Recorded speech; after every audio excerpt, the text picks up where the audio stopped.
La meilleure défense étant l'attaque, Dominique de Villepin met en cause le rôle qu'il qualifie d'ambigu de Nicolas Sarkozy dans l'affaire Clearstream. Interrogé pendant 8 heures aujourd'hui, l'ancien Premier ministre, mis en examen au mois de juillet, continue de clamer son innocence. Pascal Justice, Philippe Lagone. Il est sorti du pôle financier du tribunal de Paris un peu avant 20 heures, avec l'air serein d'un homme satisfait d'avoir pu s'expliquer. L'audition d'aujourd'hui a permis de faire un grand pas vers la manifestation de la vérité. Nous n'avons pas pu aborder aujourd'hui l'ensemble des questions. Les magistrats ont souhaité reporter à une séance ultérieure les questions restantes et donc une deuxième audition est prévue dans le courant du mois d'octobre. Quels éléments nouveaux avez-vous apportés? Je vous remercie. Est-ce que vous estimez que la justice est toujours sous influence? Pas plus de commentaires sur les 8 heures passées dans le bureau des juges de l'affaire Clearstream. Dominique de Villepin est sorti comme il est arrivé ce matin à 10 heures, souriant et décontracté.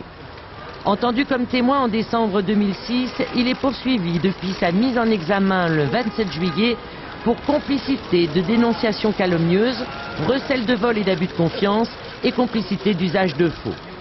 L'ancien Premier ministre est soupçonné d'avoir participé à une conspiration visant Nicolas Sarkozy, ce qu'il nie. Je suis très heureux de pouvoir ce matin expliquer aux magistrats ce qui est ma conviction, c'est que l'affaire Clearstream n'est pas une affaire politique.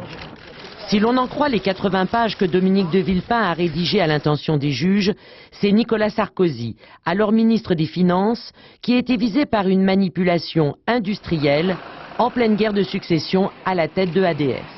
Et ce serait Nicolas Sarkozy qui aurait ensuite donné une tournure politique à l'affaire.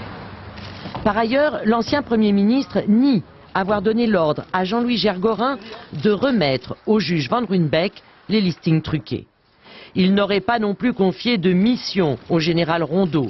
Pourtant, au cours d'une perquisition, les juges ont trouvé des notes sur l'ordinateur de ce témoin clé, suggérant même que Dominique de Villepin aurait agi sur ordre de Jacques Chirac.